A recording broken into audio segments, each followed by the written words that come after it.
안녕하세요, 김호준입니다. 세월호 선체에서 미수습 유해를 발견하고도 닷새나 이를 은폐한 사건은 현장 책임자들의 자의적 판단 때문인 것으로 1차 조사되었습니다. 세월호는 박근혜 정부의 반인륜, 비인간, 몰인정 그런 잔인함을 상징하는 사건이죠. 박근혜 정부 시절 해수부 인사들이 초래한 사건이라고 변명해서는 안 되는 일입니다. 그런 일이 다시는 없도록 하겠다며 정권을 맡겨달라고 했던 거니까요. 이참에 해수부 내 여전히 박근혜 정부 시절의 관성으로 세월호 문제를 상대하는 인사들이 있다면 행정적, 사법적 모든 책임을 물어 세월호 사건에 대한 의지를 확고하게 재천명해야 합니다. 그렇게 철저히 문책하고 사과할 일이죠. 그러나 세월호는 교통사고다. 천문학적 비용을 낭비한다. 특조위는 세금 도둑이다. 그렇게 유가족들을 모욕하고 조사를 방해하고 인양을 지연시킨 당사자들은 제발 입을 좀 다물어주세요. 다른 건 몰라도 세월호에 관한 자유한국당이 뭐라고 하는 건 참고 들어주기가 매우 힘듭니다. 김어준 생각이었습니다.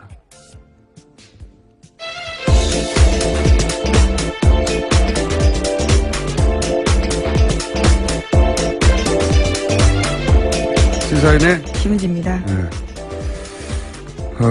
세월호 관해서 해수부 내에 그런 인사들이 그렇게 했다면 자유한국당은 좋아야 되는 거 아닙니까? 과거에 그렇게 지연시키고 막고 했던 양반들이니까. 예. 네, 그런데 어제 총 공격을 했는데요. 베트남에 있는 홍준표 대표 같은 경우에도 관련해서 유골 은폐 5일이면 얼마나 중체대한 범죄냐라는 글까지 남겼습니다. 분위기 파악이 잘 안 되는 것 같아요. 본인도 했더니 일반 국민들에게 어떻게 받아들여지는지. 민가족들도 이 웃음 다물라고. 네, 페이스북에다 각각 썼는데요. 유경근 씨 같은 경우에는 자신의 페이스북에다가 자유한국당은 그 더러운 입에 세월호의 세자도 담지 말라라는 얘기까지 썼습니다. 몇 년간,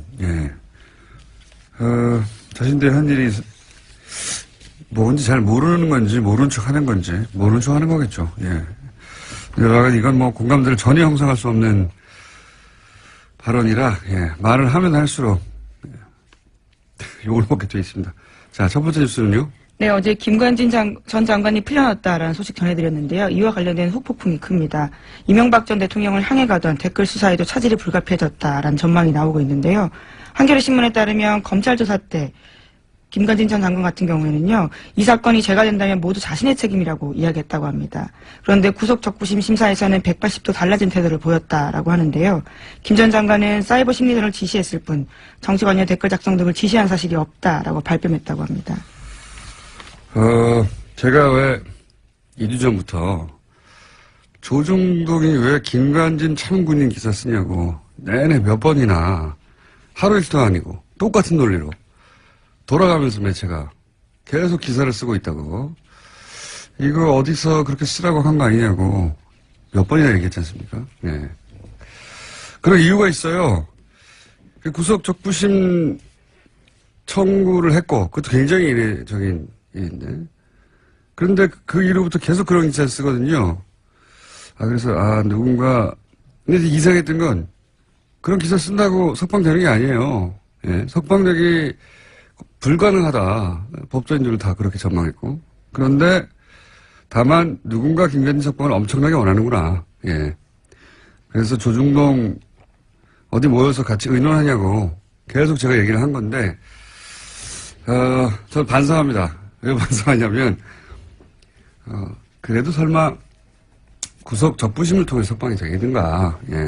그래서 이거는 여론 작업을 통해서 김관진 석방되더라도 여론 저항감을 좀 줄이고 또 구속 적부심 인용 결정하는 판사 부담도 줄이고 그러려고 하는 거다. 이런 말은 제가 못했어요.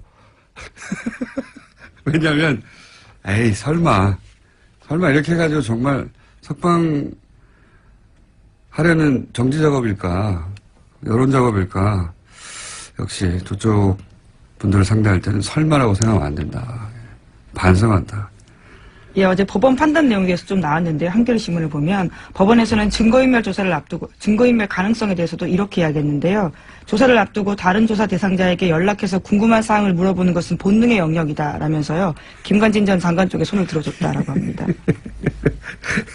예, 뉴스공장에도 나온 바가 있는 김기현 전 과장 같은 경우에 관련된 내용을 폭로하자 김관진 전 장관을 비롯한 당사자들의 통화가 아주 많았었는데 이에 대해서 이렇게 판단한 겁니다. 증거인멸도 다 본능의 영역이죠. 다 없애버리고 싶죠. 원래 도망가는 것도 본능의 영역이에요. 거짓말하는 것도 본능의 영역이고 훌륭합니다. 예. 이 사안 관련해서는 저희가 굉장히 중요한 사건이라고 봐요. 예. MB의 반격? 예. 그런 맥락에서 저는 이해하고 그래서 저희 어제는 또 수능이어서 연결을 못했던 저희 전담 영장 해설판사 이정열 판사 연결을 하고요. 그리고 법리적 관점에서도 한번 짚어보고 또 그리고 이걸 뭐랄까요 의혹의 관점에서 주진우 기자하고도 연결해 봅니다. 김관진 전 장관과 관련된 혐의들 한번 짚어보려고 합니다. 그리고 앞으로 설마라는 생각하지 않고 예. 이런 생각이 들 때마다 계속 문제 제기만 했거든요, 제가. 이 사람들 이러는 거는 이상하지 않냐고. 근데 이 얘기를 했었어야 하는 건데, 구속 조품심으로 설마 석방시키려고 하는 겁니까? 이런 질문을 했었어야 되는 건데, 에이, 설마 그렇게까지 생각했던 제가 잘못했습니다. 네, 그래서 같은 혐의로 댓글부대 관련된 혐의로요. 지금 구속되어 있는 임관빈 전 국방부 정책실장 같은 경우에도 어제 구속적부심사 청구했다라고 합니다.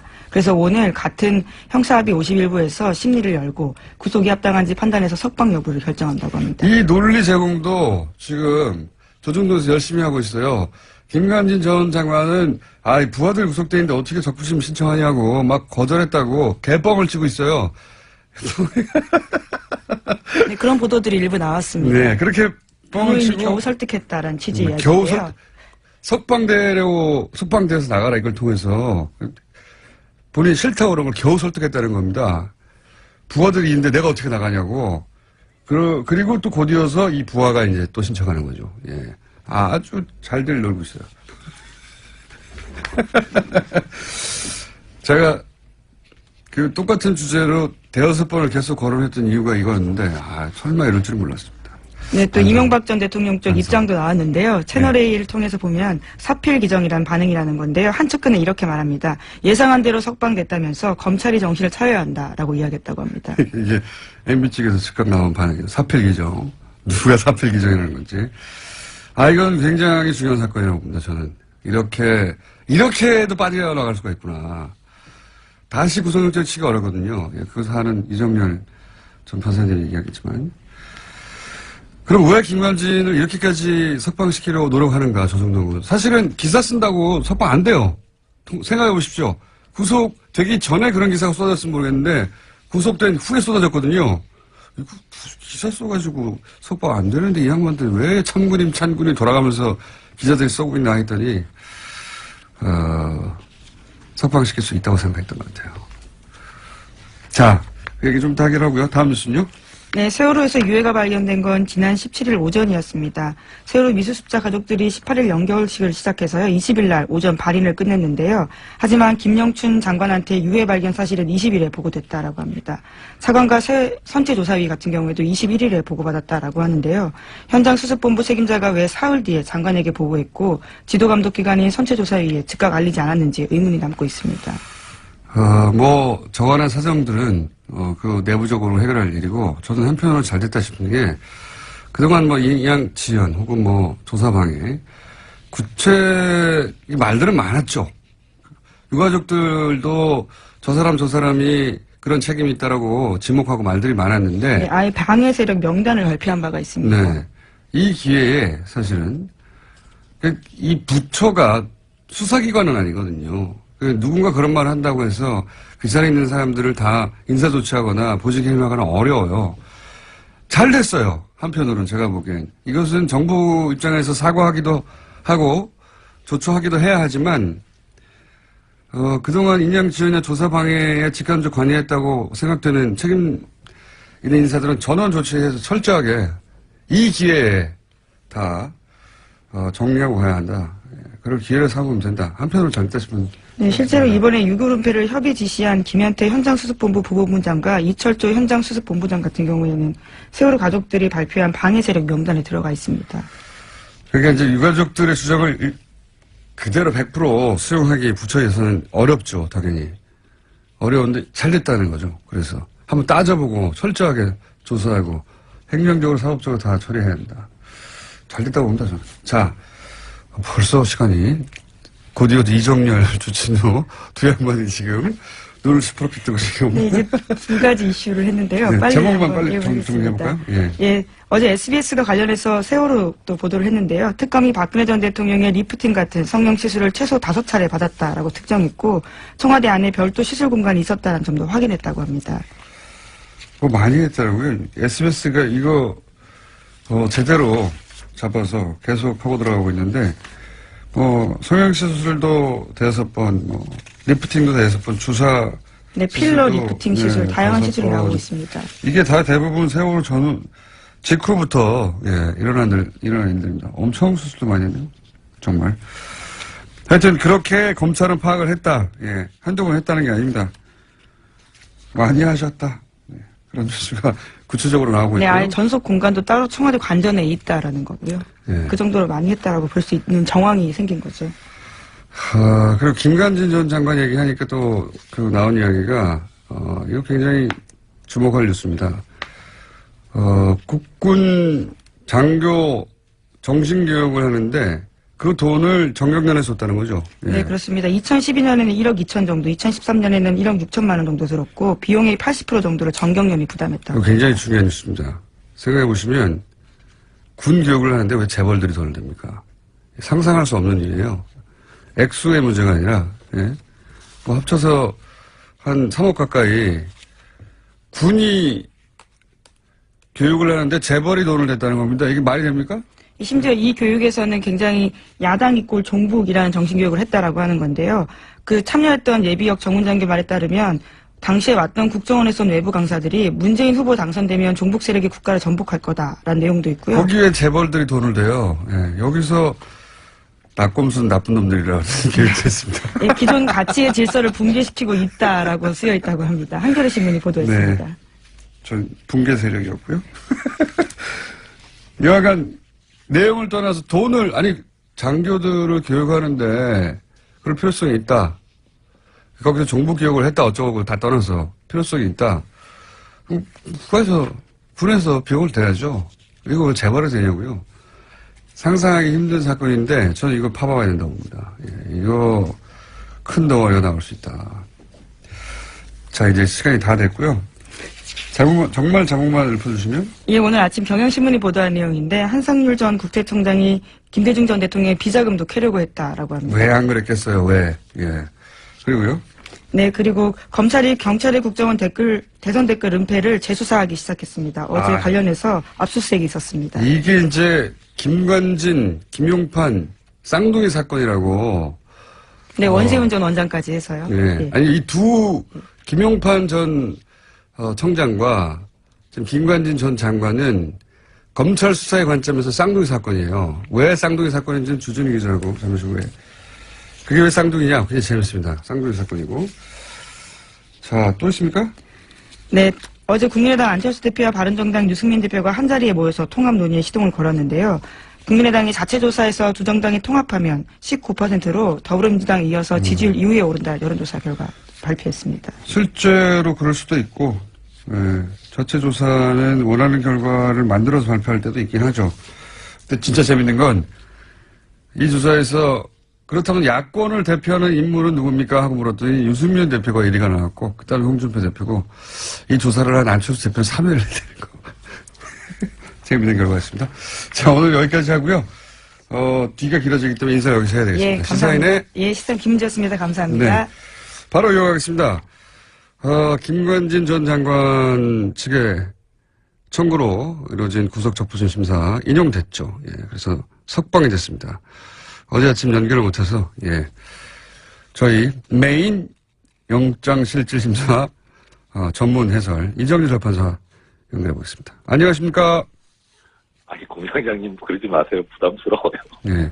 어차피 뭐 한 번밖에 없기 때문에 메인이라고 해봐야. 예. 자, 일단 이 영장 판사도 해보신 분이고 판사 생활 부장판사 하셨던 분으로서 자 이렇게 법원이 특별히 변화된 게 없는데 네. 예를 들어서 질병이 났다든가 아니면 뭐 합의를 했다든가 또는 뭐 네. 기타 새로운 증거가 나온 게 없는데 그대로인데 이렇게 구속적부심 심사에서 인용되는 경우가 얼마나 있습니까? 거의 없죠. 거의 없다고 봐도 무방할 정도로. 그러니까 네. 예전에는 좀 있긴 했어요. 이게 이제 그 사례가 법원 구조 문제인데 예전에는 그러니까 제가 영장 전담 판사를 할 때만 해도 이제 평판사들, 단독 판사들 그런 급에서 했었거든요. 예. 영장 전담을요. 그런데 이제 적부심은 합의부에서 해요. 그러니까 부장판사가 있는 거죠, 거기에. 네네. 아무래도 급수가 이제 부장판사가 높잖아요. 예. 평판사보다. 그러니까 단독 판사가 본 거를 이제 부장판사급에서 볼 때, 뭐 잘못됐을 수도 있다 해가지고 바꾸는 경우가 왕왕 있긴 했어요. 근데 과거에는 예. 근데 과거엔 그랬는데 이제 검찰에서 평판사들이 하는 건 너무 좀 어리지 않냐, 판사급이 낮지 않냐 해가지고 지속적으로 이의 제기를 해서 요새는 거의 부장급에서 하거든요. 네. 그러니까 영장을 발부하는 사람하고 그다음에 그거를 나중에 이게 맞냐 틀리냐를 담당하는 적부심 담당 재판부도 다 지방법원 부장급인 거예요. 그렇군요. 그러니까 비슷비슷한 사람들끼리 하는데 네. 뭐 아까 이제 공장장님 말씀하신 사정 변경도 없는데 이게 틀렸다라고 하기는 상당히 부담스럽잖아요. 그렇죠. 그러니까 이제 그런 이후에 그렇게 구조가 바뀐 이후에는 대체로 영장 발부 당시까지의 사정은 보지 말고 이후 거만 보자라는 쪽으로 공감대가 형성이 됐었어요.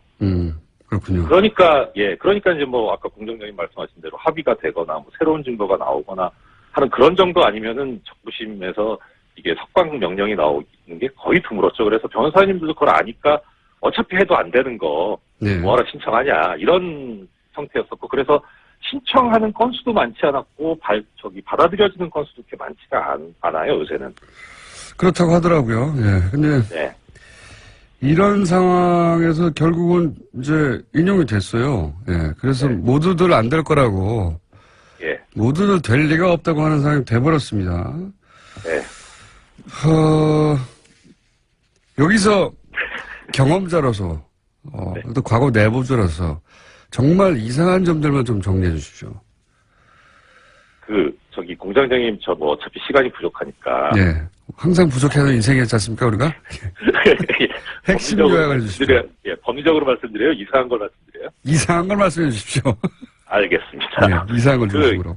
이상한 거? 일단, 지금, 서울중앙지법 같은 경우에는 아까 말씀드린 대로 이제 적부심하는 담당자하고 네. 영장 전담하고 급이 비슷하다 그랬잖아요. 네네. 근데 중앙지법 여기는 좀 구조가 특이해가지고, 예. 형사수석부에서 이제 적부심을 담당을 하는데 이 형사수석 부장이 지방법원 부장판사가 아니고 고등법원 부장판사예요.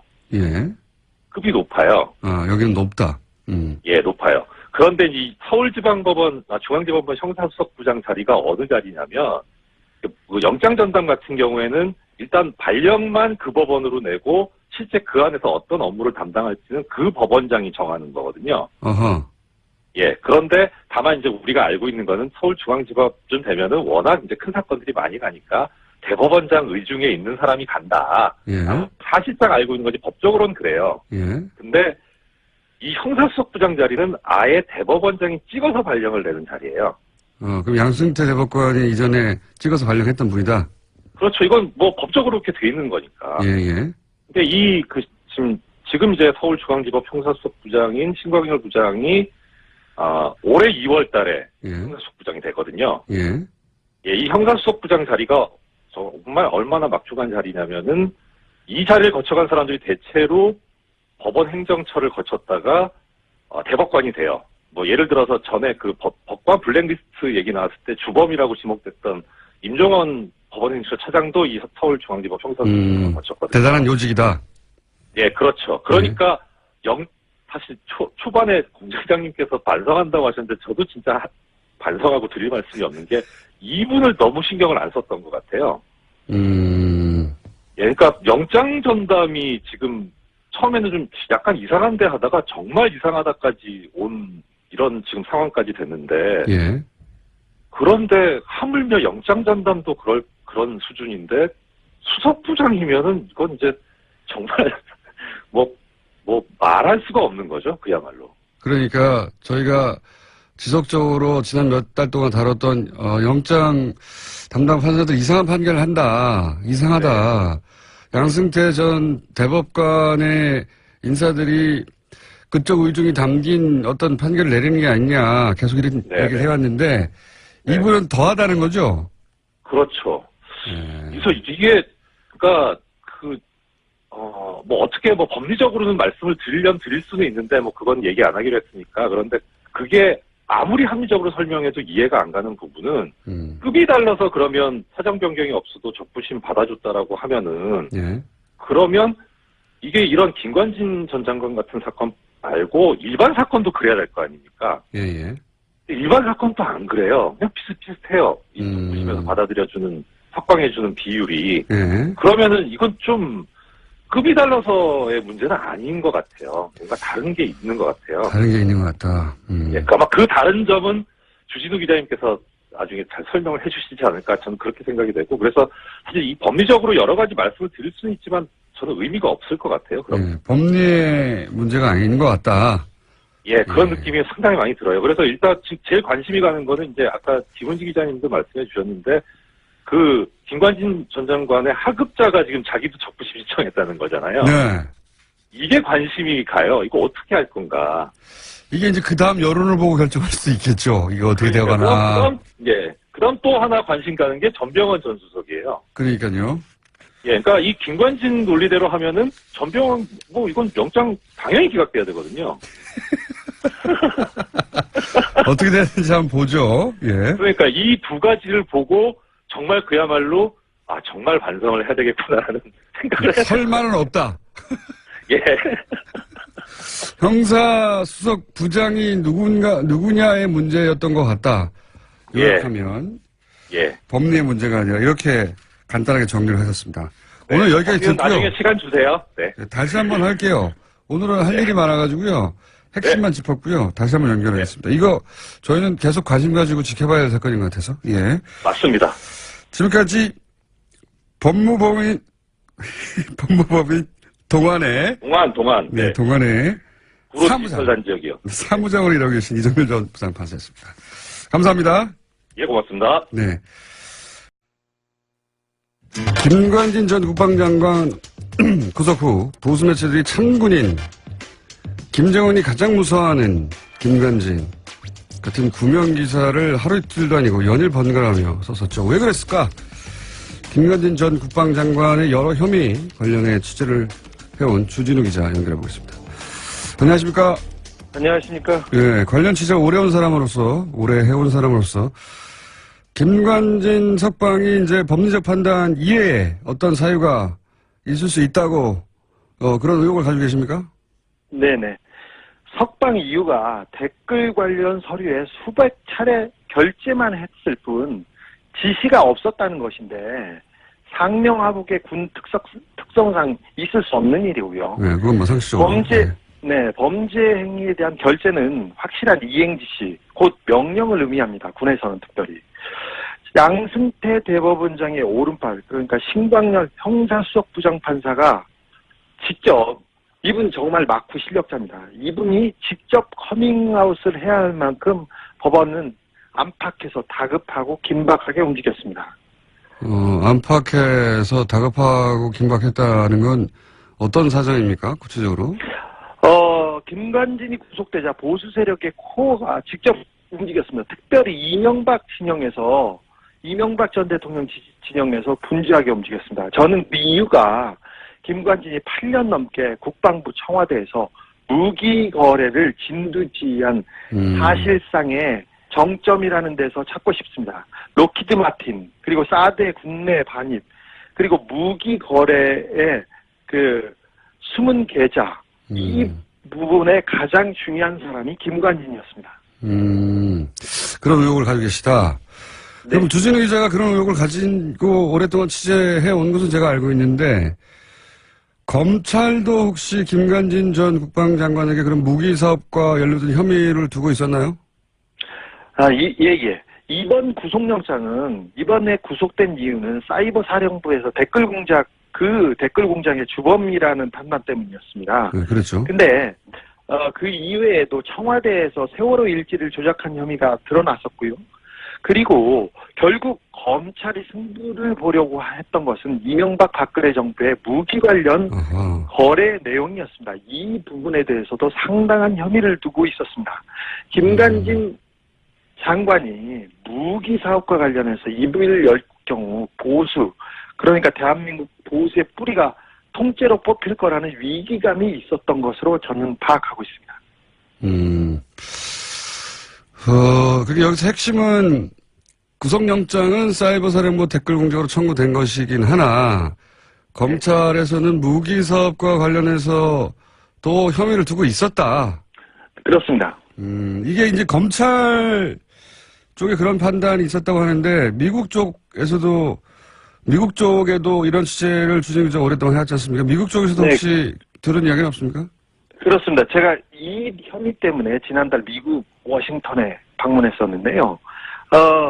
미국 그 정부 관계자들도 이 부분에 대해서 조금 깊이 보고 있습니다. 김관진 청와대 전 안보실장이 이명박 박근혜 탄핵 이후에 지난 1월과 3월에 미국에 급히 방문했었어요. 네. 그때 사드 배치를 당겨달라 이런 얘기가 있었지만 뒤에서는 여러 다른 방산 업체와 관련된 작업에 있었던 것으로 미국 정부 관계자들도 증언하고 있습니다. 그러니까 사드를 신속히 배치해달라고 갔지만 그렇다면 그 결정은 미국의 정부 관계자가 하는 일인데 네. 정부 관계자만 만든 게 아니라 방산업체 관계자들과도 따로 만났다.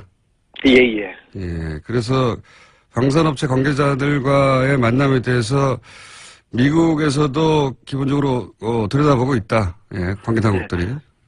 김관진 전 장관을 어느 업체와 특별히 로키드 마틴과 특별히 결탁된 사람으로 보고 있었습니다. 미국에서도. 예. 예. 국내에서도 그런 얘기는 많이 나왔습니다만 확실한 물증이 없다 보니까 이제 그런 의혹만 여기저기서 제기되고 말았는데 미국에서도 그런 혐의를 두고 있다. 네. 김관진 장관이 워싱턴에 머물렀을 때 로키드하고 그때 결탁된 것으로, 그리고 여러 가지 한 2년 정도 가족과 함께 머물렀죠. 네, 그렇습니다. 그래서 그때 만났다. 가족과 김관진 장관의 뒤를 봐주고 여러 가지 친밀한 관계에 있다는 것은 명확한 것 같습니다. 알겠습니다. 미국에서도 그런 혐의를 두고 관계 당국이 들여다보고 검찰도 그런 의혹을 가지고 있다. 그래서 이 무기 사업 8년이나 핵심 요직이 있었으니까 이명박 박근혜 정부 시절, 특히 이명박 정부 시절에 요직 인사들이 김관진 전 장관의 구속을 굉장히 불안하게 바라봤고 그리고 움직임이 있었다. 이렇게 파악하고 계신 거죠? 예. 이명박 정부 시절부터 그러면 무기 사업에 관여를 했다고 했는데 무기 사업 말고 이명박 정부 시절에 어떤 역할을 한 겁니까? 김관진 장관이? 사실 김관진 장관이 노무현 정부 때는 전시작전권 환수만큼은 확실하게 자기가 하겠다 이러면서 큰 소리 치고 다녔어요. 그런데 이명박 정부 들어서 국방부 장관이 되자마자 갑자기 바뀝니다. 그래서 예비군 훈련 사격장에 김정일, 김일성 사진을 막 걸어놓고 거기를 관역으로 삼아서 막 사격을 하라고 하는 식으로 하고 도발하기 시작합니다. 그리고 강경 발언을 마구 쏟아냈습니다. 그런데 이때 참군인 하지만 참 정치군인의 길을 걷기 시작했다고 저는 봐요. 근데 이때 가장 김관진 장관이 신경 썼던 부분이 북한 부분이 아니었고 기무사와 사이버 사령부를 동원해서 민간인 사찰을 하고 댓글 공작을 하는, 그러니까 정치적인 길을 걷는 것에 가장 큰 공을 들였어요. 그래서 낙곰수를 종북방송으로 규정하고 사찰당하고 공격했고 저희들 그랬었습니다. 근데 이분이 가장 큰 일을 했던 것은 뭐냐면 2012년 대선 때 서울고 동문 원세훈 전 국정원장하고 이렇게 짝을 이뤄서 대선에 본격적으로 개입했습니다. 군을 동원해서. 원세훈 국정원장과 서울고 동문이에요? 네, 그렇습니다. 재밌는 그래서 얘기네. 네, 국정원장하고 그 국방부 장관이 세트가 돼가지고 그 불법 대선 그 개입 이 부분에 대해서 가장 큰 그 공을 세웠다. 역할을 했습니다. 그래서 이게 가장 큰 범죄 행위라고 보고 있습니다. 그러면 박근혜 정부에서도 계속 요직에 동용됐던 건 어떤 연유입니까? 아니 대선에서 박근혜 당선에 1등 공신을 했지 않습니까? 네. 그래서 그 일단 기본적으로 점수를 땄겠죠. 군인을 동원해서 직접 대선 개입에 나섰습니까? 그런데 사실 이 부분은 진짜 메가더가 오더라도 대선 개입을 했다면 구속되는 게 맞습니다. 그런데 당연하죠. 이 부분은 이명박 정부 당시에 그 김관진 장관은 그 김용판 전 서울청장과 더불어서 박근혜 문고리 4인방 그러니까 지금 그 문제가 구속된 전원과 그리고 이춘상 씨하고 직접 소통한 거의 그 몇 안 되는 인물이었어요.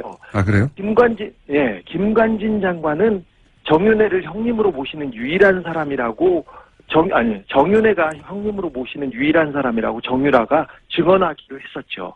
그러니까 정유라 씨의 증언에 따르면 정윤회 씨가 형님으로 모시는 분이 김관진 전 장관이고 그렇다는 얘기는 사실은 문고리 그때 당시에는 4인방이죠. 이춘상 씨 보좌관 그렇습니다. 돌아가시기 전이니까 문고리 4인방과 직접 소통했던 사람이다. 네, 직접 소통한 몇 안 되는 사람입니다. 자, 김용판 청장 얘기가 나와서 그러는데 네. 김용판 전 서울청장이 국정원대권 은폐 관련해서 대법원 무죄를 받았잖아요. 근데 어제 갑자기 그 수사 라인 압수수색을 검찰이 했어요. 이 압수수색이 방금 이야기한 내용과 관련이 있습니까? 그렇습니다. 박근혜 정부 하에서도 국정원 대선 개입 의혹을 수사했습니다. 근데 당시에 그러니까 대선 개입하고 그다음 발표 이런 부분이기 때문에 그 수사선상에 김용판 전 서울청장이 올랐었는데 당연히 올랐는데. 그때 청와대에서 압력이 굉장히 거셌습니다. 그리고 보수 진영에서도 마찬가지고. 그런데 어느 정도였냐면은 원세훈 전 국정원장은 잡아가도 구속해도 되는데 김용판만은 안 된다고 굉장히 거세게 막아섰습니다. 김용판 청장을 구속할 경우 김용판이 직접 나는 가만히 있지 않겠다는 메시지를 여기저기에 흘렸습니다. 그래서 청와대가 직접 나서서 검찰을 막아 세우는 그런 단계까지 단계까지 갔었습니다. 근데 굉장히 거센 압박이었습니다. 김용판 청장 자신을 구속할 경우에 내가 가만히 있지 않겠다. 이런 메시지를 여기저기 얘기했고 그래서 결국 여기저기서 압박했었고 검찰은 놔둘 수밖에 없었다. 뭐 이런 취지네요. 말하자면. 네. 불구속 기소할 수 있습니다. 네. 근데 이 김용판 청장 무죄 건과 지금 김관진 전 장관 이 석방건이 쌍둥이 사건이라고 얘기들을 하고 있는 걸로 저는 알고 있는데. 네네. 그랬다는 얘기는 김관진 전 청장이 지금 뭐 보수 매체에서 보도되기로는 자기는 구속 적부심 하지 않으려고 했는데 하도 권유해가지고 할 수 없이 했다. 뭐 상관인 자기가 혼자 나갈 수 없다고 거절한 것을 뭐 이런 식으로 굉장히 미화되고 있는데 그러면 김관진 전 청장도 뭐랄까요 자신의 구명을 위해서 이런저런 얘기를 했다. 뭐 이런 정보가 있습니까? 그렇습니다. 김관진 전 청장이 구속적부심 청구를 반대했다는 TV조선이나 조선 쪽에 그 보도가 있었는데 정반대였습니다. 정반대. 김관진 전 장관이 자신을 가만히 이렇게 그 안에 둘 경우 가만히 있지 않겠다는 메시지가 강하게 전달된 것으로 그런 소문이 그쪽에서는 났었습니다. 사실 조선일보하고 중앙일보가 나서서 사설과 기사를 연일 김관진이 구속되면 김정은만 좋아할 일이라고 대서특필 하지 않았습니까? 계속 했죠. 동아일보까지. 네, 그렇습니다. 김관진을 모함받아 옥에 끌려가는 이순신으로 거의 승격하기도 했는데 이거 말도 안 됩니다. 참군인 김정은이 무서워하는 군인 이런 이미지는 사실 군 사이버사에서 김관진이 직접 만들었던 일들이에요. 말들이고 자신을 우상하기 위해서 포스터 만들고 쇼 벌이고 이거 조선일보가 다시 얘기하고 아니 세상에 어떻게 군이 자국민 민간인을 공격하는데 북한이 왜 두려워합니까? 감사하고 우습죠. 자. 사실 이거 말도 안 되는 경우. 그만 흥분하고요, 주진 기자. 네. 자, 후속 취재 내용 나오면, 특히 이제 미국 취재 내용이 좀 더 구체적으로 나오면 이 사안을 다시 한번 짚어보기로 하고, 오늘은 여기까지 하겠습니다. 여기까지요? 네. 아니, 저는 흥분해가지고 지금 다른 네. 얘기를 못 하겠는데. 자, 들어가세요, 이제. 지금까지 시사인의 주준우 기자였습니다. 네. 시사인 주준우 기자였습니다. 인사했는데 인사도 안 할 거라 말았네요. 네. 자, 오늘 코너가 많습니다. 이게 급합니다. 프란다스의 개주. 예, 안홍구 전 청장님 나왔습니다. 안녕하십니까. 예, 안녕하십니까. 시간이 짧기 때문에 네. 바쁘게 달려보겠습니다. 여러 가지 사건이 많이 일어나고 있습니다. 예, 그렇습니다. 가만히 있질 않네요. 저쪽도 당연히. 그렇습니다. 가만히 있질 않고. 우리가 설마 하는 수준으로 생각하면 안 될 것 같아요. 반성을 제가 또 한번 했습니다. 설마는 없다고 제가 스스로 말하면서도, 이게 어떻게 될까 싶었는데 그게 되네요. 항상 생각하는 상상 이상입니다, 보니까. 자, 플랜더스 기회. 이게 이제 드디어 오픈됐나요? 어떻습니까? 예, 지금 홈페이지가 내주 수요일입니다. 수요일이고. 기다리다 목이 다 빠지겠어요. 네, 그리고 일단 이게 주식 평가가 돼야 되거든요. 예. 주식 평가가 돼서 이제 캔코에서 경매에 이제 그 공매에 내놔야지 저희들이 살 수 있기 때문에 일단 그 사이에 지금 계속 준비를 하고 있는 중입니다. 아니, 그렇다 하더라도 예. 지금 이제 막 이렇게 기다리다가 예. 이번 주 되겠지 하다가 지쳐가는 분들을 위해서 빨리 해주시고요. 자, 오늘 주제는, 시간이 7분밖에 안 남았네요. 자, 오늘 주제는 다스를 승계하고 있다. 예. 그런 얘기, 이제 단편적으로 우리가 몇 가지 얘기했는데, 네. 유형별로 싹 정리하셨다면서요. 예, 유형별로 정리를 했는데 아마 그걸 이야기하면 오늘 아마 시간이 절대적으로 부족할 것 같고요. 이렇게 보시면 될 것 같습니다. 지금 우리나라 대기업이나 그 돈을 가진 분들이 2세들한테 물려주기 위해서 하는 모든 방법들이 이 다스에 다 찾을 수 있다. 예를 들면 이제 그 유형 자세한 부가 설명 못 하시더라도 유형이 대충 어떤 게 있습니까? 유형을 보자면은 이제 처음에 그 시드 머니를 만들어주죠, 보통. 그건 이제 삼성의 방식이었죠. 예, 삼성의 아들한테 60억 줘가지고 그렇죠. 16억만 세금을 내게 한 다음에 그걸로 몇 조를 만들어버렸죠. 그렇죠. 결국 삼성을 먹었어요. 예, 지금 회장 승계를 했죠. 승계 작업이 끝나고. 삼성 방식인데 이제 그거는 이제 안 통하게 됐죠. 지금은 사실 재벌 이제 전부 다 눈이 있으니까요. 다 보는 사람들이 많고. 재벌 사이즈에서는. 그런데 이제 또 다른 경우에는 보면 그 기술이 있는 중소기업들을 그 기술 이전을 받기 위해서 일단 납품을 시키죠. 그래서 납품을 다 받고 난 다음에는 그 기술을 탈취해서 그 회사를 납품을 끊어버리면 그 회사는 이제 오산을 하니까. 그러면 그 회사를 인수해버리고. 그러니까 좋은 기술 있는 중소기업을 먹는 거죠. 그렇습니다. 처음에는 일감을 줘가지고 막 이제 키운 다음에 갑자기 끊어가지고 어려움을 처하게 만든 다음에 싹 먹어버리는 거. 그렇습니다. 그런 방식.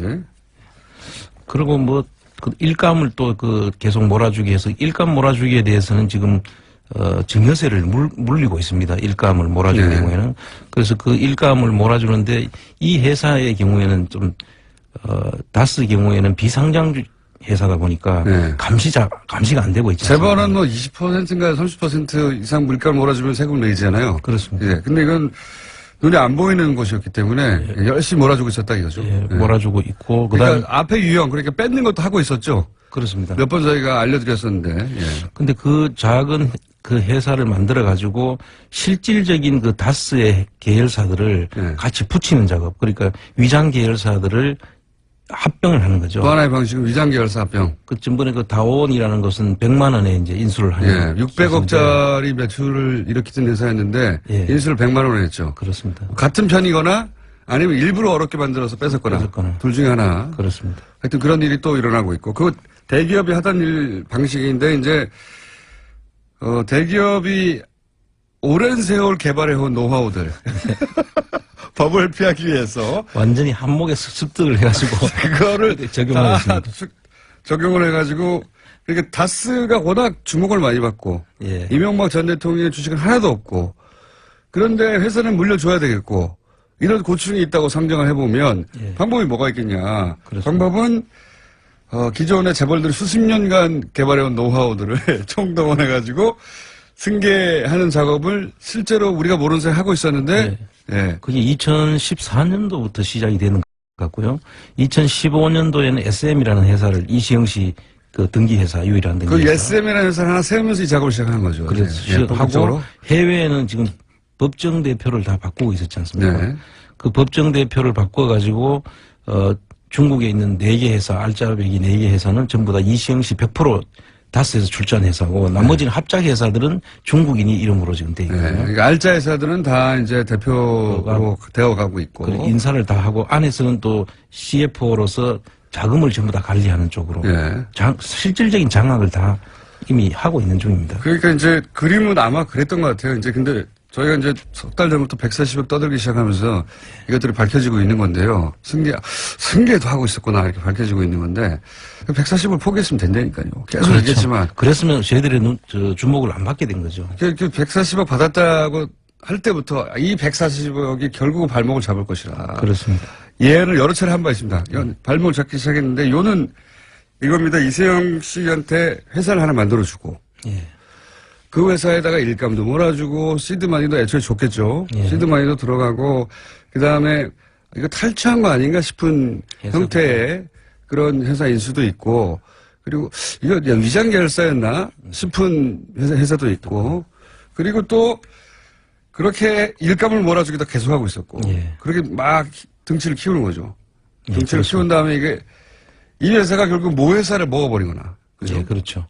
그 SM이라는 회사를 키워서 결과적으로는 모 회사를 집어먹는 그러면서 그 모 회사를 집어먹기 쉽게 하기 위해서는 해외로 또 자금이 나가야 되거든요. 예. 해외 투자를 하는데 해외 투자했는 데를 보니까 대부분 다 결손이에요. 그러니까 그건 또 이제 대기업이 잘 쓰는 방법 중 하나가 해외 투자하는 척했다가 일부러 망하게 한 다음에 일부러 망하게 했으니 그다음 들여다볼 필요가 없지 않습니까? 그렇죠. 그 돈이 돌아오는 경우. 예, 검은머리 외국인으로 해서 돌아오거나 아니면 그 관리가 그쪽에서 되고 있으니까 예. 국내에서는 알 길이 없죠. 그러니까요. 그러니까 해외 알짜들은 이미 대표이사가 돼버린 상태고 그렇습니다. 눈 밖에 나야 있어서 모를 거라고 생각한 거죠. 그렇습니다. JTBC의 특종이었고 그리고 국내에서는 이렇게 몸집을 계속 키워가고 예. 해외에서 실패한 듯 처리된 회사들을 통해서 이렇게 돈이 돌아온 정황 뭐 그런 의혹들 중에 하나 밝혀진 게 이제 1,800억대였나요? 1,485억. 네. 조그만 회사 예.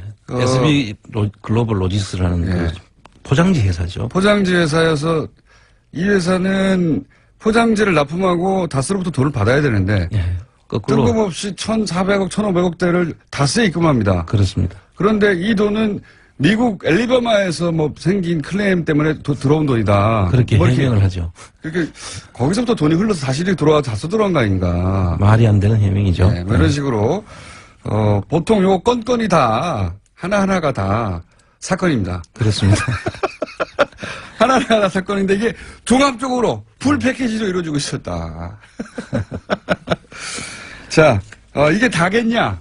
그렇습니다. 앞으로도 계속 나올 것 같은데요. 예. 지금 나오는 대로 저희들이 다 소개를 해드리고 왜 이렇게 했느냐 그러면 그 박근혜 정부에서 이루어지는 사건들이거든요. 이게 그 박근혜 정부를 너무 지나면은 좀 문제가 생길 수 있다고 생각해서 그렇죠. 보수 정권 하에서까지는 보호가 되는데 혹여라도 정권이 바뀌면 이거 안 되겠다 싶어서 작업을 2년 전부터 한 것 같아요. 이명박근혜라는 그 표현이 딱 맞는 것 같아요. 지금 네. 보면. 자, 그렇게 승계가 마구 되고 있는 와중에 떡 걸린 거죠. 예.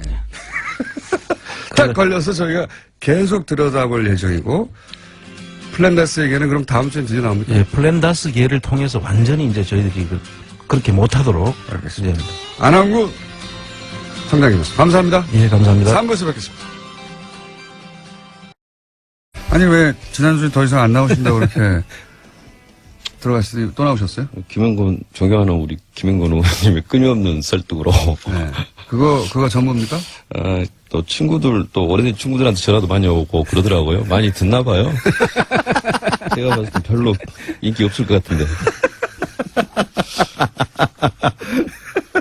예. 방송 끝나고 났더니 전화도 막 오고 그래가지고 많이 듣나 싶어가지고 다시 한번 자리에 오신 지난주 못 들으신 분들 위해서 간단히 요약을 할게요. 지난주 박재홍 전 마사의 감독님은 사실은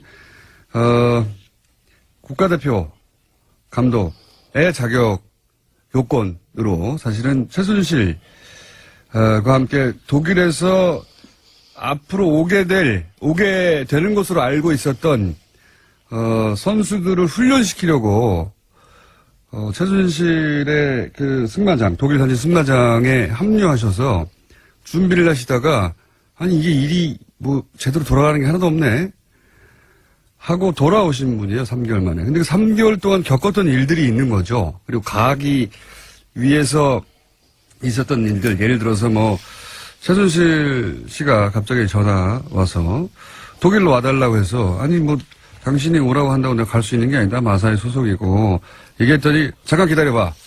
5분 있다가 전화 와가지고 마사회하고 다 얘기됐어. 했더니 진짜 5분 후에 다 해결이 됐더라. 그런 이야기.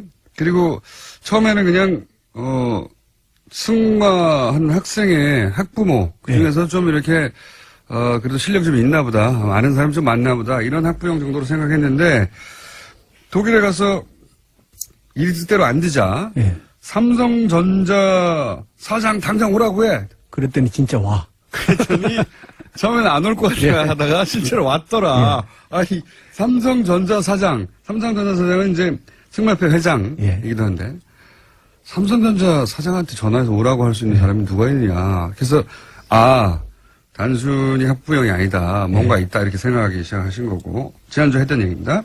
그리고 이제 선수를 뽑아야 되는데 이 선수 뽑아달라 저 선수 뽑아달라 해도 다 안 된다고 하더라. 근데 나중에 알아봤더니 정유라 씨가 싫어한다고 해서 그러니까 선수 선발 자체를 사실은 일개 선수가 좌지우지하고 있더라. 이것도 알게 되었고 그리고 분명히 삼성이 이제 최순실의 회사 코어스포츠와 계약하여 이 승마 지원비를 줬는데 그 돈이 집행이 안 되더라. 알고 봤더니 최순실 씨가 혼자 그걸 쥐고서 그 요약하면 사실은 선수단이 독일에 가서 훈련을 해가지고 2020년 도쿄올림픽 실제적인 임무는 지원팀장이었는데 팀장으로서 역할을 전혀 할 수 없었던 거죠.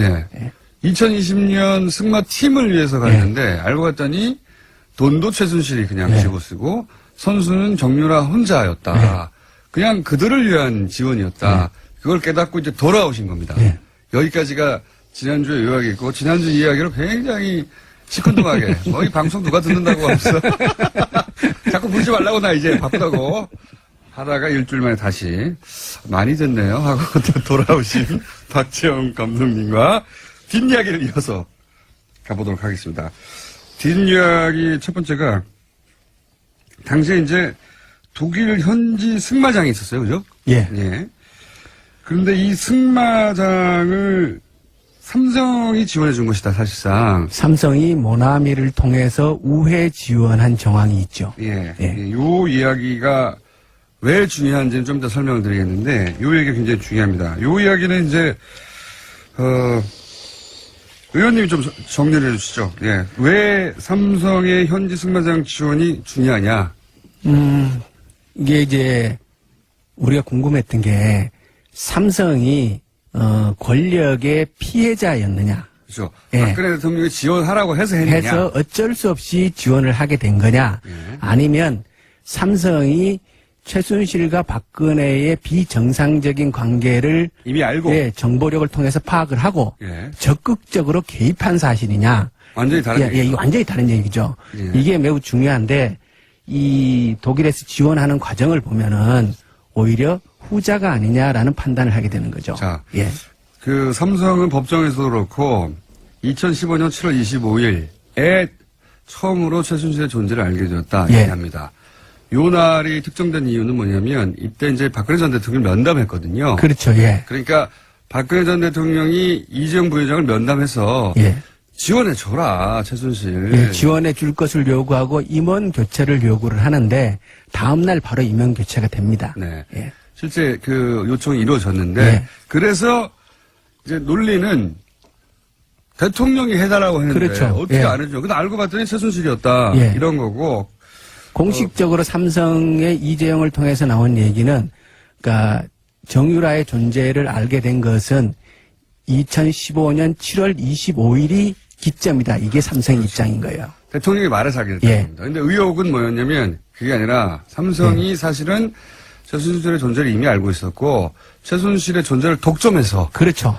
이득을 얻기 위해서 독점했고 그렇죠. 그게 중요한 거죠. 그 대가로 말 등등등을 지원하였는 거 예. 아니겠는가. 이러면 완전히 다른 얘기니까. 근데 이제 그것과 이 승마장 지원이 연결되어 예. 그 전에 알고 있었던 정황으로 승마장 구입이 등장하게 되는 겁니다. 그죠? 그렇죠. 예. 자, 이제 요 이야기는 어떻게 시작되냐면 그리고 그것 말고 예. 오늘 이제 박지원 감독께서 그보다 더 이전에 예.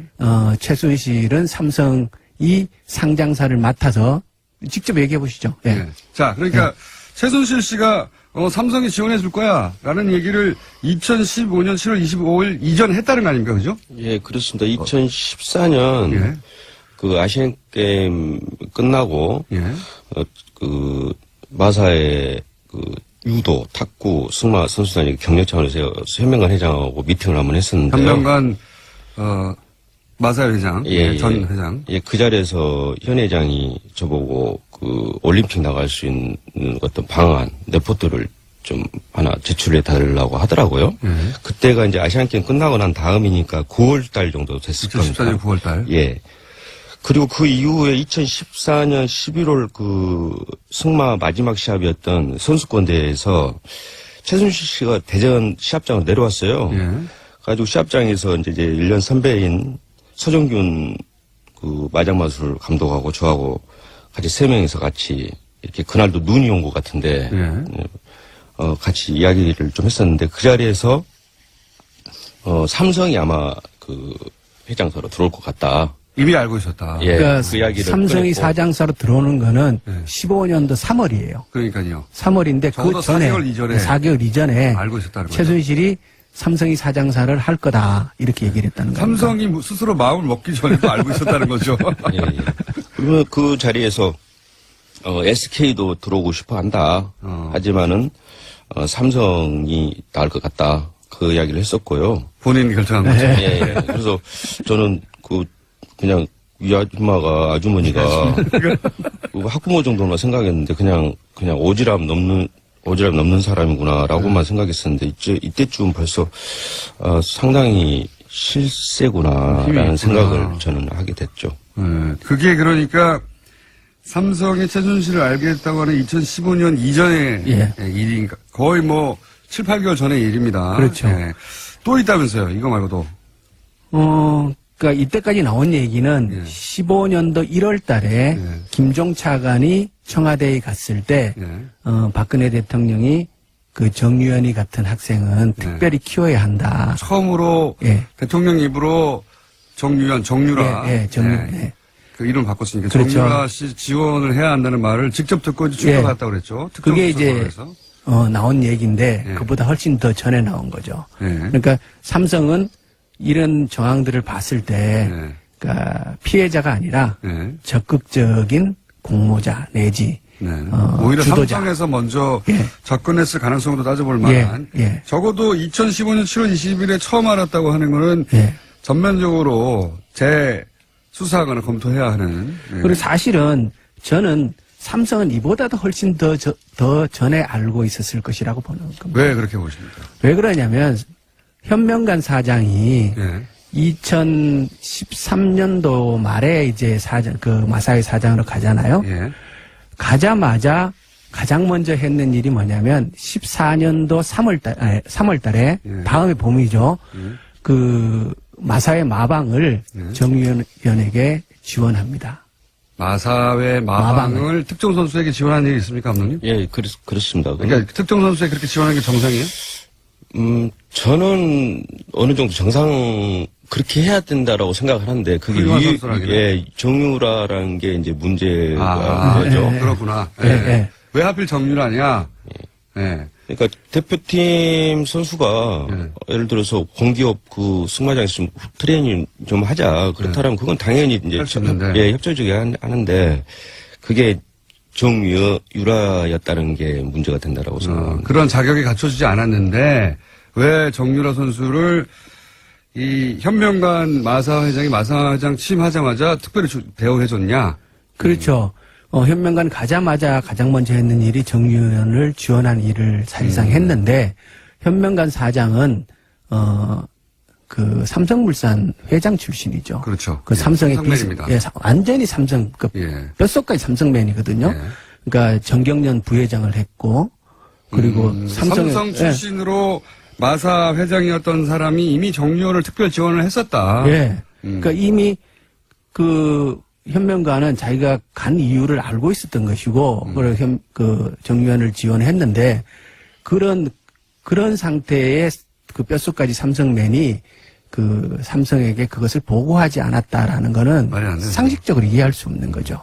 그러니까 예. 삼성맨이 마사회 회장으로 와서 제일 예. 먼저 한 일이 자격 요건이 안 되는 정유라부터 지원을 했는데 예, 예. 어떻게 정유라와 최순실 예. 그런 존재를 몰랐겠느냐 이런 말씀이신 거고. 그리고 그것을 삼성에 보고하지 않았을 이유가 없다 이렇게 보는 거죠. 이유가 없죠. 예. 예. 정권의 핵심 그렇죠. 실세의 딸이라는 걸 알고 예. 있었다면 그리고 또 이게 화제가 되는 게 전 마사 회장, 이 현명관 지금 얘기하는 현명관 전 삼성물산 사장이자 마사 회장을 지낸 이분이 이재만 청와대 총무비서관에게 충성서약 서면을 서편 아니죠 자필로 편지. 손편지 예. 편지를 보냈다면서요. 이게 내용이 간단하게 요약하면 뭡니까? 네. 제가 얘기할까요? 네. 감독님은 오늘 굉장히 가소고다시고 방송을 많이 듣는다는 얘기를 듣고 나서 아니, 저는 좀 제가 정확하게 파악하고 있는 내용만 말씀드리고 싶습니다. 네, 오늘 자세가 좀 다르네요. 아, 방송을 존중하시는 자세로. 그러니까 이제 현명관 사장이 네. 16년도에 이재만 비서관에게 손편지로 손편지로 열심히 하겠다.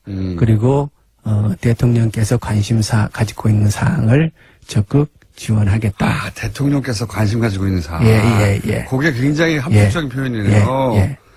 대통령께서 설마 마사회 마방에 관심 가지지 않으셨고. 근데 이게 이제 그런 편지 썼군요. 그게 특검을 통해서 그리고 이제 우리 그 박 감독님께서 특검 조사를 받는 과정에서 직접 그 얘기를 들었다라고 이제 충성 편지. 예. 특검이 이걸 파악했다 편지를. 예. 그 얘기를 이제 저희들이 듣고 예. 이게 이 편지가 진짜 있는 것인가를 확인해 봤어요. 네. 확인해 봤더니 진짜 있어요. 예. 충성서약 편지. 그러니까 문고리 3인방에게 충성서약한 편지가 있다. 예. 문고리 3인방에 충성서약한 이게 뭐겠습니까? 박근혜 전 대통령의 충성서약한 그렇죠. 거죠. 예. 그러니까 이재만 비서관을 통해서 박 거죠. 대통령이 한 거죠. 박 사실상. 대통령이 예. 관심사항. 예. 요 관심사항이 사실은 정유라 씨였던 것으로 지금. 왜냐하면 제일 먼저 한 일이 정유라한테 마방을. 그리고 그 시점이 왜 중요하냐면 마사회가 직접 현금 지원이 논의되고 어느 정도 그 금액까지 정해진 시점이에요.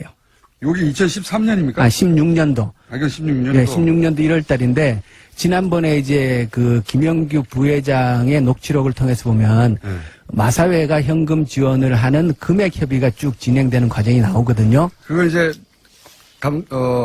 의원님은 잘 아시는 내용이라 쭉 말씀하시지만 그리고 한번 다룬 내용이긴 한데 기억이 안 나실 거예요. 그게 뭐냐면 지금 하는 얘기는 뭐냐면 승마협회뿐만 아니라 지금 정유라한테 다 지원했다 돈 갔다 뭐 이런 얘기들은 승마협회 얘기입니다. 승마협회. 그거 말고 마사회. 그렇죠. 예. 지금은 마사회도 지원을 하려고 했다. 결과적으로는 안 했어요. 근데 그래서 마사회는 그 현명관 회장은 나는 최순실 모른다고 막 발뺌하고 있거든요. 그런데 사실은 모를 수가 없는 게 마사회가 정유라를 훨씬 더 큰 금액으로 지원할 계획을 갖고 있었다. 그렇죠. 그 얘기를 지난번에 했습니다. 최순실 측에서 요구를 크게 했고, 마사회에는 그 협의를 들어간 거고, 나중에, 금액이 어느 정도 결정되고 나서 그것이, 회장에게 직접 다 보고된 기록이 있어요. 근데 요 내용은 여기 계신 또 감독님 덕분에 터져 나오게 됩니다. 왜냐하면 지금 쭉 이해하고 계신지 모르겠는데, 그러니까 마사회도 최순실을 모른다고 하든 마사회도 사실은 정유라 최순실을 지원하려고 했는데 그 사실이 어떻게 터져나오느냐. 지금 이제 감독님이 독일에 갔다가 3개월 만에 이거 일 못하겠다고 도저히 이게 정상적인 지원이 아니고 최순실 지원이고 정유라가 마음대로 하는 거다 하고 이제 돌아오셔요. 돌아와서 마사회 돌아가야 되잖아요. 네. 정상적으로 돌아가려고 그랬는데 이분이 잘립니다. 마사회에서. 한마디로 말하면 왜 잘리는 거죠? 감독님? 이제, 돌아오기 전에 네. 독일에 있을 때 코어 스포츠에서 나와가지고, 네. 코어 스포츠와 감독 계약을 하자라고 해서 제가 정중히 거절을 했습니다. 네. 그리고, 1월 8일 네. 날 제가 파견 나가 있으나 철수를 제 임의대로 했죠. 네. 그리고 마사에서 복귀했는데? 예, 그 문제가 좀 있는 것 같아서는 철수했습니다. 라고 이제 보고를 하고. 예, 하고 2월 초쯤에 제가 재계약을 했습니다. 원래 오토매틱으로 그냥 계약이 연장이 되는데 네. 감독으로. 예, 그 재계약을 했고요. 그런 상황에서 2월 중순경 해가지고 갑자기 이제 그 마사의 부회장 하고 안계명하고 그다음 최진영 승마 담당 가지고 있는 자리에서 사표를 좀 내달라. 갑자기 사표를 내라? 예, 느닷없이 그러더라고요. 당연히 복귀하는 수순이고 다들 그렇게 알고 있었는데 어느 날 갑자기 사표를 내라? 예. 저도 황당했고 거기에서 이제 직원들도 황당했죠. 예. 그런 상황에서 저는 이제 뭐 애들 장난도 아니고 예. 그냥 잘라라. 너를 잘라라? 예, 잘라라. 그렇게 하고 나와가지고 바로 제가 휴가를 내버렸습니다. 그거는 믿음이 갑니다. 잘라라고 하실 성격이세요. 예. 그 정도는 합니다. 원래 좀 하는데 상당히 저 입장에서 상당히 당황했죠. 한 15년, 16년 가까이 다녔던 회사에서 네. 갑자기 뭐 사표 내라 마라 하니까 예. 내가 잘못한 게 뭐 있다고 갑자기 이러나. 예. 초딩도 아니고 무슨 사람을 다뤄버리려고 하는 예. 그런 상황이었죠. 그래서 저는 다뤄버린다고 하면 담근다는 표현입니까? 조금 틀릴 것 같은데요. 다룬다는 게 네. 뭐죠? 사람을 보냈다가 예. 뭐 파견도 자기들이 시켰고 현 회장이 나가라고 했으니까 나갔고 제가 임의대로 들어오니까 말 안 들으니까 자른 거 아닙니까? 예. 다뤄버린 거죠 완전히. 그 승마업계 전문 용어입니까? 말을 다룬다 할 때 다룬다 이런 건가요? 마음대로 한다 이런 거죠? 예. 네. 제가 알기로는 김어준 진행자께서 자주 쓰는 말로 제가 알고 있는데. 저는 다룬다는 표현을 쓰지 않고 보낸다거나. 그래요? 더 훨씬 세게 말씀하시네요. 어쨌든 막 다룬다 이거죠? 예. 사람을. 이게 뭐냐 이게 갑자기. 근데 알고 봤더니 그게 사실은 최순실한테 밑보여서 그랬다. 요약하자면 그런 거 아닙니까? 그렇죠. 예. 그렇게밖에 생각이 안 들죠? 그렇게밖에 생각이 들 수밖에 없는 거죠. 예. 뭐 전혀 잘못한 거라는 거는 최순실의 말을 안 들었다는 거잖아요. 예. 그 시기가 나중에 알고 보니까 지금 뭐 이재만이 편지 현명관 회장이 이재만이한테 보낸 그 편지라든가 그 시기하고 맞물려요 또. 아하. 그래가지고 이제 뭐 사표를 못 내겠다. 그냥 잘라라. 그런 상황에서 제가 그 휴가를 내고 그냥 잠적했습니다. 근데 계속 이제 문자 그것도 믿음이 들어오고. 갑니다. 잠적했다는 것도. 예. 그래서 계속 아는 친한 직원들한테도 연락이 오고. 내가 스스로 관두지 못하겠고 예. 당신들 그럼 나를 잘라 이거 아니에요? 예, 그렇습니다. 그리고 난 간다 그러고 가버리는 거 아니에요? 그때 마사회가 자르긴 하는데 예. 그 김영규 부회장의 녹취록에 보면은 예. 우리도 어쩔 수 없지 않느냐. 우리 그렇죠. 입장을 이해해 달라. 그러면서 이제 주고받았던 대화 속에 예. 뭐가 나오냐면 아니 원래 이 마사회에서 예. 돈을 몇백억 지원하려고 그러지 않냐. 예. 알고 계셨던 거죠. 예. 그랬더니 부인하지 않죠. 예. 통화 녹취에 따르면 부인하지 않고 이제 달래기 위해서 얘기를 하는데 그 와중에 드러난 겁니다. 마사회도 최순실을 전혀 모른다고 했는데 정유라 마방을 내주고 시작하자마자 회장으로. 그리고 나서 계속 모른다고 했는데 몇십억이었죠? 200억 대였나요? 처음에 650억 650억. 얘기하다가 그다음에 뭐 250억, 125억 이렇게 가다가 나중에 이제 그때 최종적으로 40몇 억인가 20몇 억인가 지원을 약속하고 그게 구체적으로 진행이 되다가 우리 그 박 감독이 들어와 박 감독님은 그 내용을 아실 수밖에 없는 게 그 플랜 초안을 짜셨다면서요? 예. 직접 초안을 짜셨다면서요, 감독님? 예. 저는 이제 그 중장기 로드맵을 제가 그 기본적인 건 제가 작성을 했다라고 특검에서도 이야기를 했고요. 네.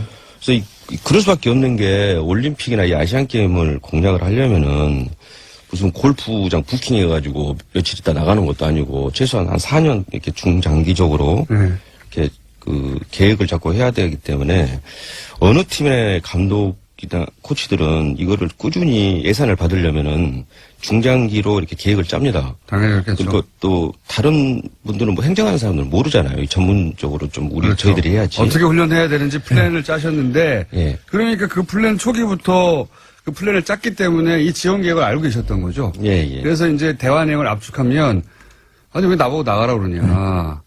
그래서 이제 어쩔 수 없지 않냐. 이런 대화를 막 오고 갑니다. 그러면서 이제 감독님이 얘기하는 것이, 아니, 이렇게 돼가지고 사실 그 지원, 어쩌면 몇십억을 지원했을 일을 그렇죠. 일이 이렇게 불거져가지고 지원 안 하게 됐으니까 내 덕분 아니냐. 예. 오히려 회사가 그때 만약에 몇백억 혹은 몇십억을 최순실한테 지원했어 봐라. 마사에도 다 연루돼가지고 큰일 났을 거다. 이런 항변을 하죠. 맞습니다. 그렇죠. 예. 사실 큰 일을 한 거죠. 예. 마사회 입장에서 보면은 마사회가 최순실 게이트에 직접 더 깊숙이 거기 빠져들고 줄줄 뻔했죠. 예.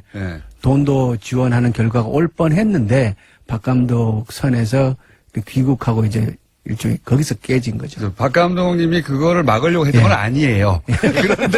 그런데 서로 다투다가 나 맞아요. 당신 어떻게 나를 잘라? 제가 이렇게 구해줬는데 거기서는 아니 그건 맞는데 지금 일이 이렇게 되니까 얼떨결에 의인이 되신 분입니다. 아니 막으려고 했던 건 아닌데 아니잖아요. 말씀을 약간 이상하게 기분 나쁘게. 네, 막으려고 했던 건 아닌데 결과적으로 내가 막았지 않느냐. 네, 맞아요. 이런 대화를 하다가 들켜버린 거죠. 예, 제가 생각보다 상식적이에요. 상식에 맞는 행동을 하는 사람인데 너무 상식에 어긋나고 있을 수 없는 상황들이 너무 벌어지니 예. 그냥 제 임의로 철수를 한 겁니다. 그래. 그러면서 이제 항변을 하는 그 통화 속에 실제로 돈을 지원하려고 했던 내용이 나와버린 거죠. 예. 그래서 사실 이제 상식에 맞는 분이 그 국가대표 감독이었잖아요. 굉장히 이렇게 명예도 있고 소중한 자리였는데 이 과정을 통해서 결국 해직되고 그 다음에 나중에 소송을 당하죠. 소송당해 특검에 불려다니고 왜냐면 조사받고. 현명만 네. 전 회장이 그 허위사실 유포로 네. 그거 사실 아니다가 막 고소고발하셨죠. 예. 그래서 지금 당하고 계십니다. 그리고 지금 뭐 레슨 때문에 바쁘다고 하지만 해직당한 분이 뭐가 바쁘겠어요.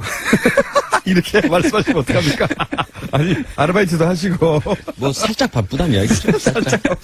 아니, 그때는, 이거 누가 듣는다고 그래. 이런, 심정이셨고, 빨리 가야지 대충 하고. 근데 방송을 하더니 여기저기서 30년 된 친구도 막 전화오고 그래서, 다시 나가야 되겠구나. 저희가 부른 거 아니에요? 다시 나가야 되겠구나. 아니에요. 왜 그랬습니까? 근데 이제 세상이 빨리 정상화돼가지고 저는 그 원래 위치로 가야 한다고 생각을 합니다. 마사회 감독에서 잘리신 건 그냥 순전히 최순실에게 밉보여서 그런 거거든요. 실력의 문제가 아니라 돌아가셔야 될 분인데 그리고 이제 본의 아니게 마사회를 구하신 거 아닙니까? 본의 아니게. 그 얘기를 들어보니까 이 승마 쪽은 국제대회에서 성적을 내는 연령이 40대 이후래요. 아, 오히려요? 예, 왜 오히려. 그렇습니까? 그러니까 그게 이제 그 종목별로 다 조금씩 다르겠지만은 제가 승마에서는 무식한 이제 소리 들은 장애물을 구분을 못 해가지고.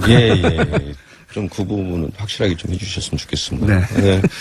그 말을 최소한 다룰 정도 실력이라면은 한 20-30년은 이게 선수 생활을 해야만이 말과 실력이 일치가 나옵니다. 되는 그렇습니다. 거군요. 그래서 전번 올림픽에서 금메달 땄던 그 닉 스켈턴이라고 영국 선수도 64살이었습니다. 그건 아주 특이한 종목이죠. 그렇군요. 오래 말을 다루고 말을 이해해서 일체감을 느끼고 이제 말과 한동안 해야 되는 나이. 이게 어린 때는 안 되는 거군요. 네, 그렇습니다.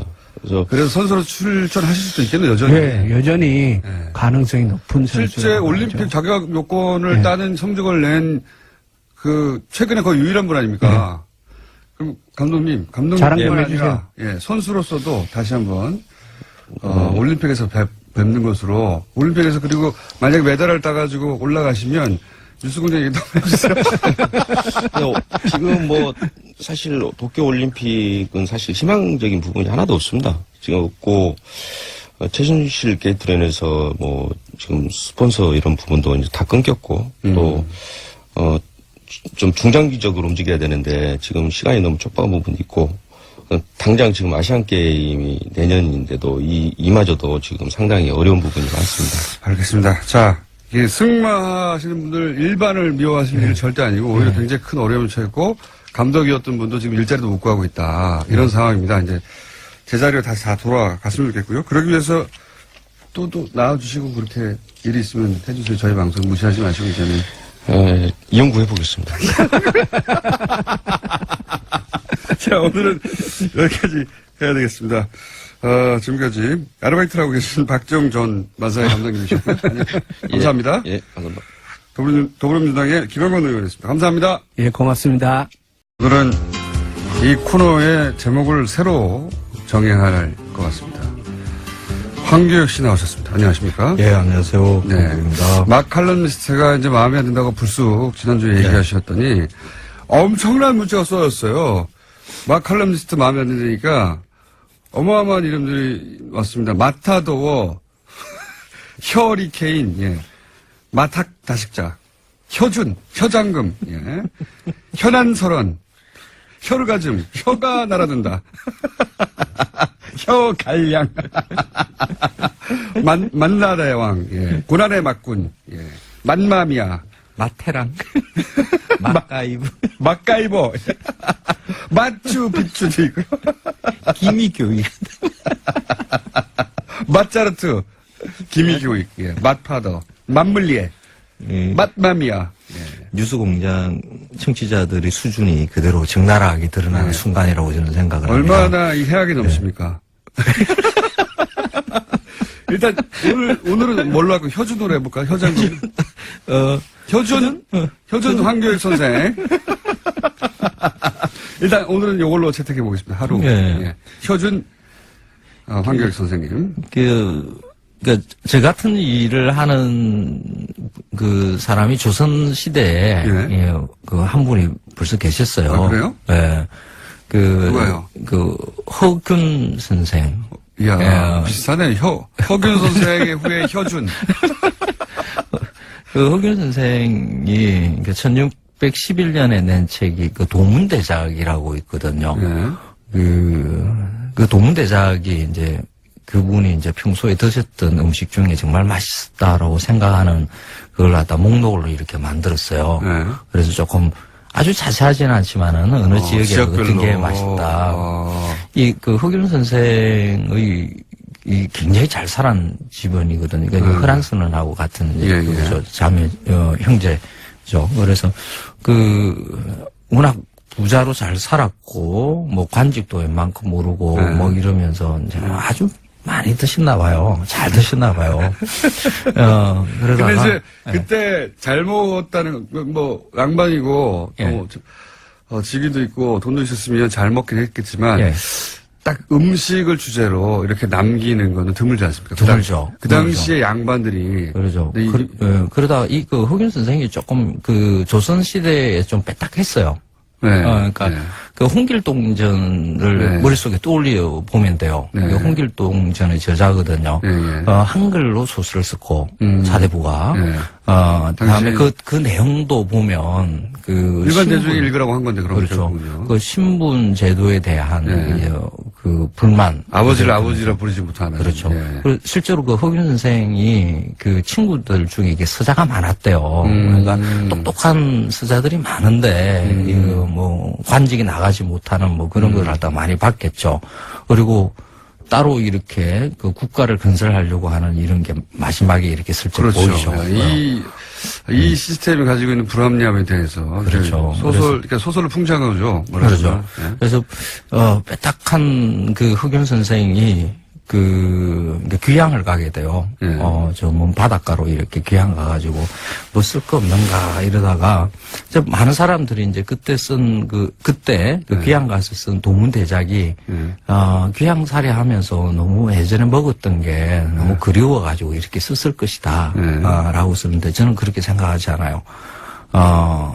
조선의 그 금욕주의, 그 유교 자체가 그 금욕을 굉장히 네. 강조하거든요. 탐욕을 부리지 말라는 그렇죠. 건데 이제 식탐도 마찬가지로 그렇죠. 이제 취급했는데 네. 이제 거기에 대해서 한 방 먹이는 거죠. 그게 아니다. 네. 인간의 본능이고 음식이 그렇죠. 이게 맛있다, 저게 맛있다, 막 온갖 이야기를 맛있다라는 걸 갖다가 쭉 써놓고. 그 시절에 자유주의자였네요. 말하자면. 책 제목도 동문대작 이렇게 찍어놓은 게 이 동문대작의 뜻이 푸죽한 앞에서 입맛을 쩝쩝 다신다 이 뜻이거든요. 전데요.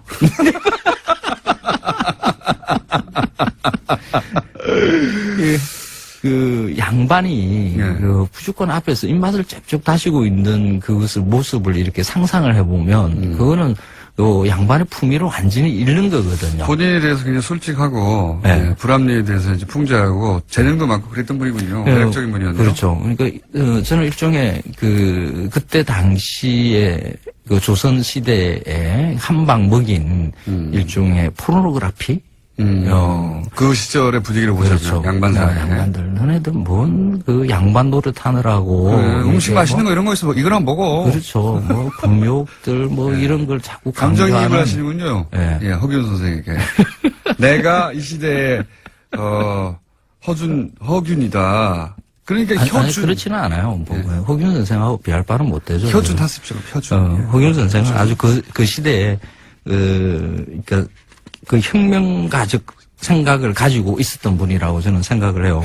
재밌는 거 하나 왔습니다. 맛 나면 좋은 친구. 맛 안 나면 나쁜 친구. 맛 나면 좋은 친구. 자, 오늘은 시간이 벌써 다 됐어요. 허균 얘기하다가. 아, 자, 그래요? 혀준 선생님. 오늘 주제 뭡니까? 이런 맛지도를 만드는 일들이 많아요. 그러니까 허균 선생의 그 후예들이 사실 요즘 뭐 인터넷 이런 데 보면 어디에 뭐가 맛있다, 어디에 엄청나게 맛있다. 많죠. 그러죠. 뭐 블로그들이 사실 뭐 허균 선생의 후예들이라고 볼 수도 있고요. 그리고 이제 이게 조금 더 진화해서 요즘에는 그 여러 사람들이 같이 만드는 작업들도 가능해요. 공동 작업으로 지도를 만든다. 네, 공동 작업. 뭐 타코야키 맛있는 집 이걸 갖다가 혼자서 작업을 하는 게 아니라 너희들이 먹어봤을 때 맛있는 게 뭐 어디 있더냐 하고 있잖아요. 서로 이제 그 지도 만들기를 공유하는 거죠. 오호. 이런 것들도 가능해요. 그런 것도 있어요? 그래서 이런 맛지도 만드는 것에 최근에 그 좀 논란이 됐던 그 미슐랭 가이드라는 게 있었죠. 전 세계 좀 유명한. 유명하죠. 그런데 그걸 이제 그 솔판을 만들면서 우리가 돈을 20억을 그쪽에다가 줬죠. 관광공사와 비판하셨죠. 그 재단, 한식재단에 돈 10억씩 태워가지고 20억 5년 동안 그걸 갖다 내고 관리하는데 드는 비용으로 이렇게 줬어요. 그 외국 사람들이 미슐랭 가이드에 대해서 어떻게 생각하는지는 모르겠지만 사실 우리는 사실 그 거리가 멀거든요. 그 미슐랭 가이드 그 책 보면 우리가 일상에서 먹는 음식들이 아니라 굉장히 비싼 음식들이 이렇게 쭉 먹는 그것도 그렇고 이제 서양 물론 뭐 사람의 입맛이라는 게 맛있으면 다 맛있다고 하더라도 서양인의 입맛과 미적 감각에 맞춰진 기준이거든요. 그렇죠. 그리고 거기에서 점수를 매기는 사람, 이 사람이 누구인지가 비공개예요. 네, 맞습니다. 그리고 어떻게 점수를 매겼다라는 것들 그것도 또 비공개예요. 그러니까 완전한 비공개 상태에서 그냥 식당만 찍거든요. 야, 그러면서 그걸 믿으래. 진짜 안 믿기거든요. 그래서 제가 사실 가장 많이 믿는, 진실되게 믿는 것은 사실 이 블로그 같은, 인터넷 공간에서. 블로그 중에서 이제 이 장사의 냄새가 나는 건 싹 빼고, 실제 개인들이 직접 발로 쳐다가지고, 그런데 한 음식점이 여러 사람이 이렇게 블로그가 계속 쌓여있다. 믿을만 한 거죠. 믿을만 해요. 그러니까, 그 블로그들 중에서도 이제 돈 받고 쓰는 분들이 계세요. 그거는 이제 금방 표시가 납니다. 맞습니다. 사진들, 뭐 집에 들어갈 때부터 이제. 태가 나요, 태가. 그 간판 일단 있고요.